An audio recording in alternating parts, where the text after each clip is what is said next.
আপনি যদি আমার মতোই এরকম সেলসের target, power point, Excel, email এবং এই সোশ্যাল মিডিয়ায় যদি আক্রান্ত হয়ে থাকেন, তবে এই ভিডিওটা ঠিক আপনার জন্য। নমস্কার, সুশান্ত বোসের ব্লগে আপনাকে স্বাগত জানাই। আজকে কিন্তু আমরা কোথাও ঘুরতে যাইনি।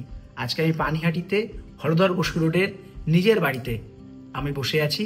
আর এখানে রয়েছে একটি অসাধারণ পরিবেশনা। কি সেই পরিবেশনা? ঝুলন যাত্রা। 90 দশকে আমরা যারা বড় হয়েছি, যাদের সেই সময় বড় হওয়ার সময় ইন্টারনেটের রাজত্ব ছিল না কোনো সোশ্যাল মিডিয়া, তাদের কাছে কিন্তু ঝুলন যাত্রা বা তাদের কাছে কিন্তু বিভিন্নভাবে বড় হওয়ার বিভিন্ন মুহূর্ত, পাড়ার ক্রিকেট, পাড়ার ফুটবল, বৃষ্টিতে নেমে একসাথে ফুটবল খেলা, বিভিন্ন বাড়ি থেকে গল্প করা, গরমের ছুটিতে ছুটি দেখা, এসবের কিন্তু একটা আলাদা মুহূর্ত, একটা আলাদা কিন্তু ভালো লাগা থেকেই যায়, তাই না? এরকমই একটা ভালো লাগার কিন্তু আরেকটা ভালো লাগা আমাদের মধ্যে রয়েছে, সেটা হচ্ছে এই ঝুলন যাত্রা।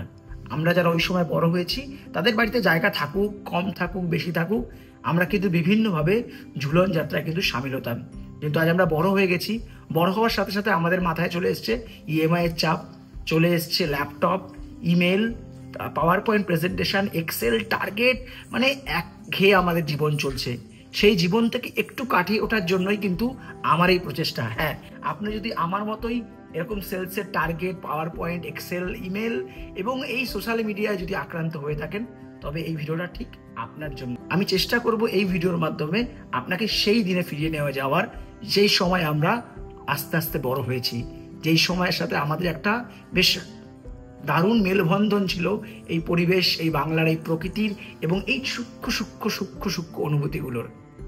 এরকমই একটা অনুভূতির আজকে আপনাকে শেয়ার করব এই ভিডিওর মাধ্যমে। আপনার যদি মনের কোণে কোথাও আপনার ছোটবেলাকে আমি মনে করাতে পারি, তবেই এই ভিডিও করা কিন্তু আমার সার্থক মনে হবে। আমরা ঠিক শ্রাবণ আর ভাদ্র মাসের সন্ধিক্ষণে দাঁড়িয়ে আছি। বাইরে ভীষণ বৃষ্টি হচ্ছে, চারিদিকে জল জমে গেছে, পরিবেশ একদম পুরো বর্ষণ মুখর হয়ে আছে। সেই পরিবেশে আমরা পরিবারের সবাই মিলে একসাথে গড়ে তুলেছি এই এত সুন্দর ঝুলন যাত্রা। কেন করলাম?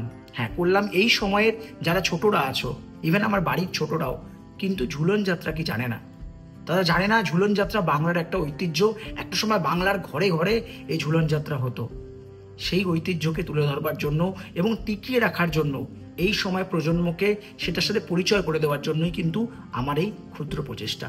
এই প্রচেষ্টার মাধ্যমে যদি আমি তাদের কাছে পৌঁছাতে পারি, এই সোশ্যাল মিডিয়ার মাধ্যমে তাদের কাছে জানাতে পারি যে এই বাংলার ঝুলন যাত্রা কি তার ঐতিহ্য, কিভাবে সেটা গড়ে তোলা হতো, সেটার জন্যই কিন্তু এই ঝুলন যাত্রা গত 3 বছর ধরে আমি কিন্তু আমার বাড়িতে একসাথে সবাই মিলে পরিবারের আমরা চালিয়ে যাচ্ছি।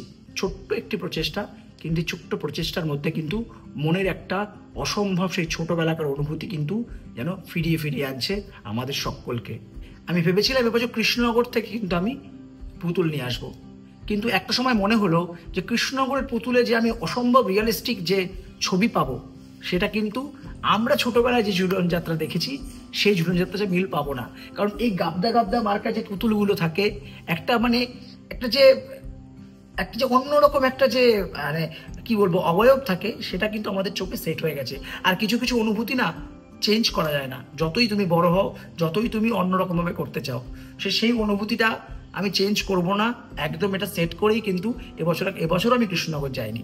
এবছর আমি এই পালপাড়া থেকে এই গাবদা পুতুল, যেটা একদম ঝুলনের ঐতিহ্য আমাদের চোখে একদম বসে আছে, যে এরকম একটা অবয়ব, সেটা নিয়েই কিন্তু এবছর ঝুলন যাত্রা সাজিয়েছি। আশা করি আপনাদের ভালো লেগেছে। ভালো লাগলে অবশ্যই একটা লাইক করবেন আর বন্ধুদের শেয়ার করবেন। আর ছোট যারা আছে তাদেরকে এই ভিডিওটা দেখাবেন। সবসময় 20-30 সেকেন্ডের রিলস দেখতে এত ফাস্ট লাইফ আর এত তাদের ফ্রিকল মাইন্ড হয়ে যাচ্ছে, তাদের জন্য হয়তো এই কয়েক মিনিটের ভিডিও তাকে আপনি দেখান যে আপনি ছোটবেলায় এইভাবেই কিন্তু ঝুলন যাত্রা করেছেন। যদি এই ভিডিওর মাধ্যমে তোমার ছোটবেলার কথা মনে পড়ে, তাহলে আজকের এই ভিডিওটা ঠিক তোমার জন্যই। আর তখনই আমার ভিডিও করা সার্থক হবে যদি এই ভিডিওটা দেখবার পর তোমার কোথাও মনের কোণে, হৃদয়ের কোণে, চোখের কোণে যদি তোমার ছোট্টবেলাকার ঝুলনের ছবি ফুটে ওঠে। তাই ছোট্ট একটা লাইক করবেন, আর শেয়ার না করা থাকলে অবশ্যই শেয়ার করবেন আর সাবস্ক্রাইব করবেন। ধন্যবাদ, সঙ্গে থাকুন আর দেখতে থাকুন সুশান্ত বোসের ব্লগ। অনেক এরকম 90 দশকের ছোট ইমোশনাল জিনিস আর অনেক এক্সেপশনাল ভিডিও নিয়ে। ধন্যবাদ, সকলে ভালো থাকুন, টাটা।